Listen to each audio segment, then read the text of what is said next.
नमस्कार, लोक आवाज देख रहे हैं आप और मैं हूं आपके साथ तनु मिश्रा।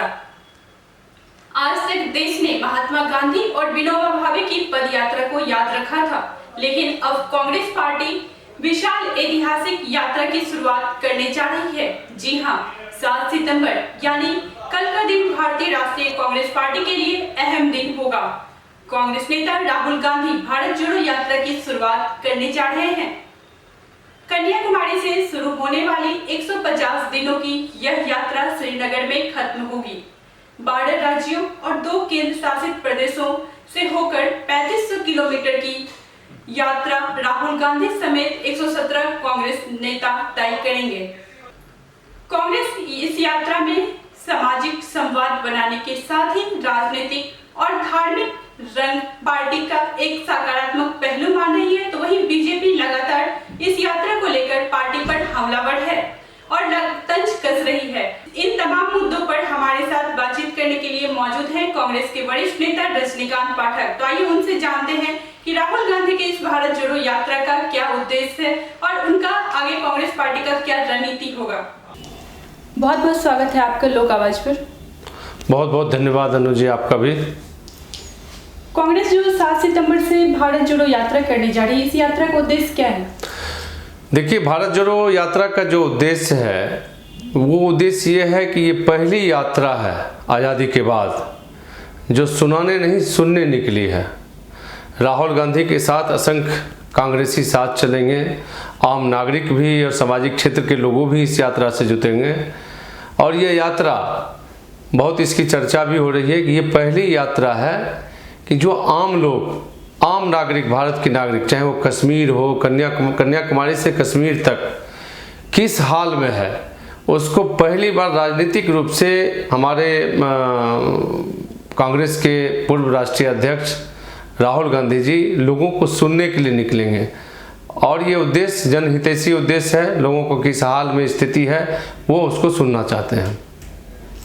इससे पहले अगर हम इतिहास में झांकें तो देखें कि महात्मा गांधी ने एक भारत जोड़ो यात्रा चलाई थी, उसके बाद विनोबा भावे ने पद यात्रा की थी जिसमें कि देशवासियों को एकजुट किया था। तो आपको क्या लगता है राहुल गांधी ऐसा कर पाएंगे? देखिए, राहुल गांधी जी जिस संस्कृति से आए हैं, जिस सिद्धांत से आए हैं, आपने महात्मा गांधी जी की चर्चा की, विनोबा भावे जी की चर्चा की, तो कहीं न कहीं जो इनका परवरिश है उसी संस्कृति से है। लोगों के बीच में रहना, लोगों की समस्याओं को समझना, लोग किस हाल में है, शासन प्रशासन का कितना उन पर दमन हो रहा है, ये सब समझने के लिए उस समय जिस तरह गांधी जी अंग्रेज़ों से आज़ादी की लड़ाई के लिए निकले और वो पूरे भारत भ्रमण पर गए, पूर्व से पश्चिम, उत्तर से दक्षिण तक लोगों का देखा, विभिन्न भाषाओं के लोगों को बीच में गए और उनका समझा। कहीं न कहीं उसी सिद्धांत, उसी परंपरा के आगे बढ़ाने के लिए राहुल गांधी जी, और खासकर 21वीं सदी की राजनीति, जो पूरी राजनीति हाईटेक है, एसी रूम में बैठ के राजनीति की जा रही है, उसमें राहुल गांधी जी का ये भारत जोड़ो यात्रा उनके नेतृत्व में जो निकल रहा है, और ये 3500 किलोमीटर की यात्रा है। उस 3500 किलोमीटर में कई ऐसे पड़ाव हैं। 25 किलोमीटर प्रतिदिन राहुल गांधी चलेंगे। और मैं फिर एक बार कह रहा हूँ कि यह यात्रा सुनाने के लिए नहीं है, जो 2013-14 से जो सुनाया जा रहा है, ये यात्रा सुनने के लिए है। और सुनने के लिए सुनेंगे एक नेता और सुनाएंगे आम नागरिक। जो आम नागरिक कश्मीर में क्या स्थिति है, कन्याकुमारी में क्या स्थिति है, महाराष्ट्र में क्या स्थिति है, दक्षिण के विभिन्न राज्यों में क्या यात्रा है, जहाँ जहाँ से यात्रा निकलेगी, गांव कस्बे टोले में, वहाँ पे 25 किलोमीटर प्रतिदिन चलेंगे, विभिन्न जगहों पे रुकेंगे, लोगों के बीच जाएंगे और उनका दर्द सुनेंगे। लेकिन भाजपा तो कह रही है कि देश पहले से जुड़ा हुआ है, तो इसमें कांग्रेस क्या करेगी? भाजपा का तो ऐसे ही देश जुड़ा हुआ, आपको पता है कि विभिन्न जाति धर्म में भाजपा पिछले 10 साल से देश को बांटने का प्रयास कर रही है। तो उनको क्या पता है कि भारत जोड़ो यात्रा का मकसद क्या होता है। भारत जोड़ो यात्रा का मकसद यही है कि जो 8 साल 10 साल में आपने धार्मिक रूप से, सामाजिक रूप से, ऊंच नीच के रूप से जैसे बांटा है, उसको आज जोड़ने की ज़रूरत है। आप पिछले एक वर्ष के विभिन्न राजनीतिक घटनाओं को, सामाजिक घटनाओं को जब देखेंगे तो उसमें आपको पता चलेगा कि कितना भारत के जो सुंदर अतीत था उसके साथ कितना छेड़छाड़ किया गया है। तो उनको जोड़ने का मतलब नहीं, वो अलग करने की नीति पे काम करते हैं भाजपा वाले, तो इसलिए उनको भारत जोड़ने का जो मूल उद्देश्य है वो उनको समझ में नहीं आएगा, और इसलिए वो अपना बोलते हैं कि भारत जोड़ो यात्रा का उद्देश्य क्या है। उनको पता होना चाहिए कि भारत जोड़ो यात्रा का उद्देश्य ये होना चाहिए कि भारत एक सुंदर बगीचा है, इसमें विभिन्न स्तर के फूल खिलते और बढ़ते रहे हैं।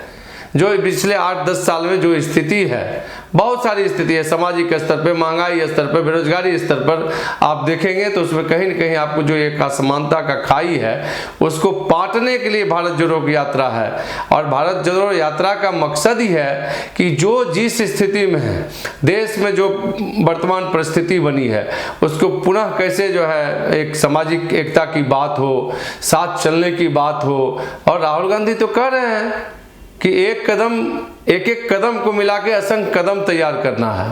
इसलिए भारतीय जनता पार्टी को ज़्यादा नोटिस लेने की जरूरत नहीं है।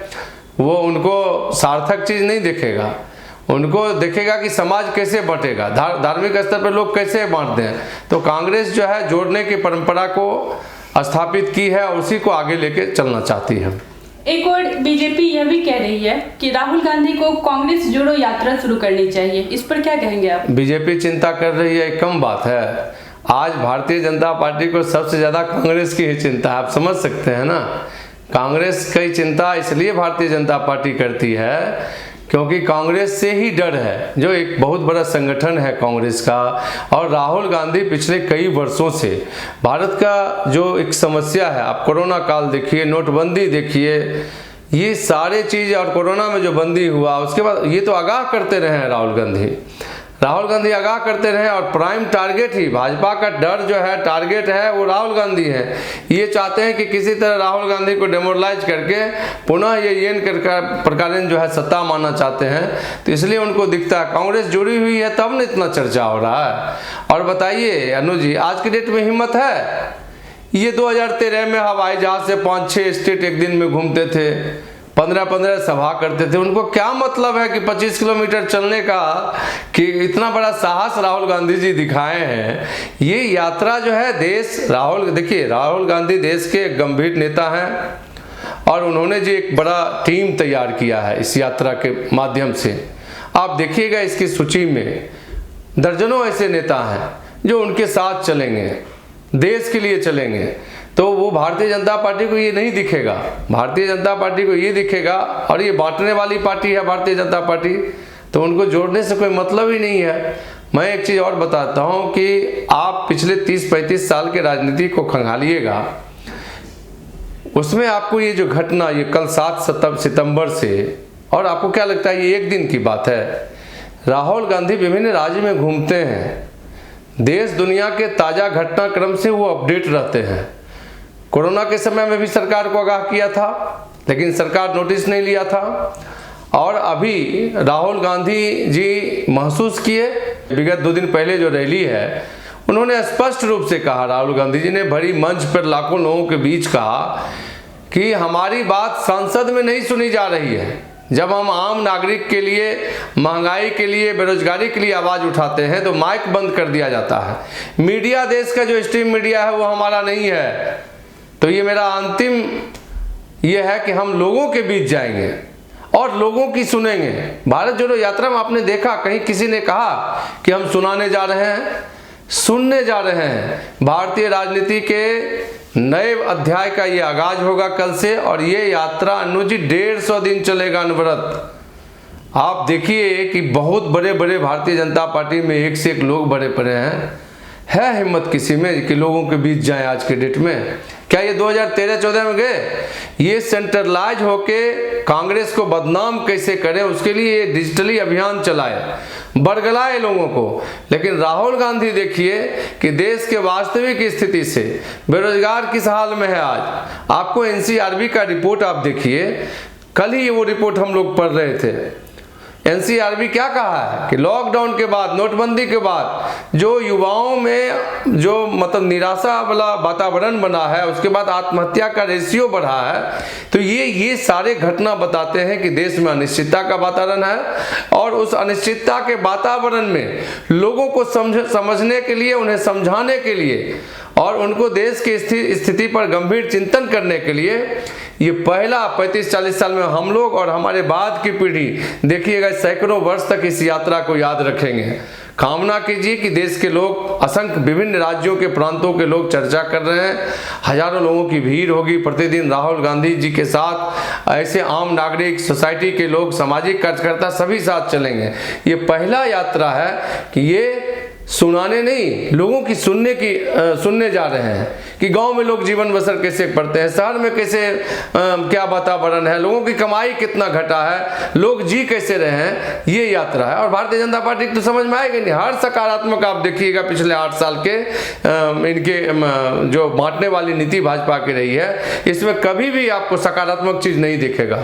ये पहली बार आप देखिएगा 3-4 दिन के कार्यक्रम को देखिए, चाहे वो रविवार को दिल्ली में हल्ला बोल रैली की बात हो या कल जो गुजरात में संपन्न हुआ है। और आप देखिएगा कि राहुल गांधी जी गुजरात के संकल्प रैली को संबोधन करने के बाद यात्रा के महानायक, भारतीय लोकतंत्र में यात्रा का शुरुआत करने वाला कि पहले देश को समझो, और गांधी जी ने तो वो समझा, पैदल चल के पूरा देश को समझे। और उसके बाद वो यात्रा जो है आज जो विभिन्न समाचार पत्रों में या मीडिया में आपने देखा होगा कि कन्याकुमारी के लिए प्रस्थान कर चुके हैं। कल यात्रा की शुरुआत है और भारत जोड़ो यात्रा का मूल मकसद ही है कि लोगों के दुख दर्द को उनके बीच में जाके समझना। और ये हमको लगता है कि कांग्रेस पार्टी राहुल गांधी जी के साथ साथ दर्जनों ऐसे नेता हैं जो उनका जो साहस है वो साहस जनता इसको सर आंखों पे बैठाएगी। कई दशक पुरानी पार्टी कांग्रेस, जो कि मतलब आज़ादी की लड़ाई में एक महत्वपूर्ण योगदान दी, लोगों को एकजुट किया, लेकिन अभी वर्तमान परिस्थिति में देखें तो एक कर कांग्रेस नेता पार्टी को छोड़ रहे हैं। इस पर क्या कहना चाहेंगे आप? अच्छा देखिए, जो कांग्रेस पार्टी छोड़ रहे हैं उनका उम्र देखिए 75-80 साल। आप जिनका चर्चा कर रहे हैं, तो ऐसे भी आदमी रिटायर होता है, तो रिटायर होता है तो कुछ अभी जो देश का वातावरण है, दूसरे वाले घर जो बांटने वाले घर हैं, वहाँ से कुछ अच्छा पारितोषिक मिल जाए, इसलिए अपना चर्चा में होके जा रहे हैं। कांग्रेस को कोई फर्क पड़ता है?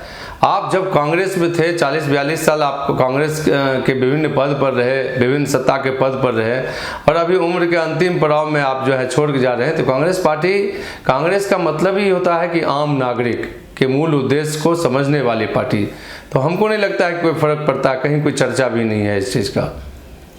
कांग्रेस शासित प्रदेशों की संख्या बहुत कम है अभी भारत में, और राहुल गांधी की जो ये यात्रा है जो 12 राज्यों से होगी, तो क्या कहीं ना कहीं राहुल गांधी वोट बैंक जमा करने की कोशिश कर रहे हैं इस यात्रा के? देखिए अभी तो कोई चुनाव है नहीं जी, चुनाव तो 2024 में है। अब हर चीज़ अगर चुनावी दृष्टिकोण से देखिएगा तो हमको लगता है कि उचित नहीं हो, लेकिन दूसरा पहलू देखिए कि सरकार किस प्रकार चला रही है। कोई आम आदमी के प्रति, सरकार के प्रति कोई जवाबदेही है?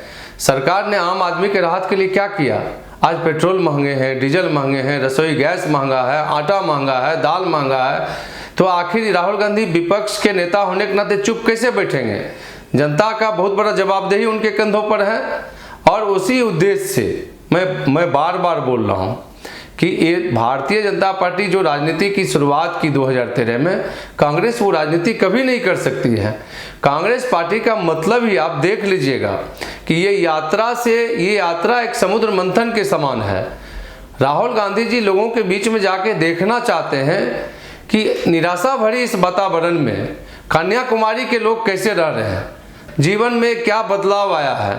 अभी मैंने आपको कहा कि जो एनसीआरबी का डाटा है, आत्महत्या क्यों बढ़ा है, बेरोजगारी क्यों बढ़ा है, ये सारे कारण और देश की जनता किस हाल में है, इसको समझने का प्रयास कर रहे हैं। और आप देखिएगा 2024 में जब सत्ता परिवर्तन होगा तो कहीं न कहीं इस यात्रा के फलाफल और जो इनपुट आएगा, और हमको लगता है कि वो जो आगामी सरकार बनेगी तो वो सारे इनपुट का समावेश होगा उसमें, और फिर देखिएगा कि देश में एक नया दौर शुरू होगा। सर एक सवाल आपसे और पूछना चाहूंगी कि कांग्रेस के अंदर अभी चुनाव को लेकर माहौल बना हुआ है, अध्यक्ष पद के चुनाव को लेकर कि कांग्रेस पद का अध्यक्ष पद खाली है। वहीं राहुल गांधी ने अपने यात्रा को जो निर्धारित था 2 अक्टूबर से, उसको पहले ही कर दिया। तो इस दोनों में हम क्या सामंजस्य स्थापित करना चाहते हैं, क्या दिखाना? देखिए अभी 2 राज्य में चुनाव भी है जी, गुजरात में और हिमाचल में। तो जो हमारे कांग्रेस के स्टेट लेवल के हैं वो चुनाव की तैयारी में हैं। केंद्रीय नेतृत्व संगठन के चुनाव के में लगा हुआ है। देश के नेता के होने के नाते और विपक्ष के नेता का जो कर्तव्य होता है, कहीं न कहीं राहुल गांधी जी ने उसको शिद्दत से महसूस किया कि अभी जो देश में वातावरण है, इस वातावरण को कैसे ठीक किया जाए और इसमें और क्या जानकारी हासिल किया जाए, लोगों को जोड़े कैसे, आपसी भाईचारा कैसे हो, वो कर्तव्य राहुल गांधी जी निभा रहे हैं। बाकी जो क्या है आप देखिए, जहाँ जो चीज़ कांग्रेस का जो 2 राज्य में चुनाव है वहाँ अपना वहाँ स्टेट यूनिट तैयारी कर रही है। लेकिन राहुल गांधी का जो समाज के प्रति, देश के प्रति कर्तव्य है, राहुल गांधी जी बड़े मुखर होके और बड़े तरोताजा होके वो काम कर रहे हैं। तो ये चीज़ समझने की जरूरत है। बहुत बहुत धन्यवाद आपका। बहुत बहुत धन्यवाद।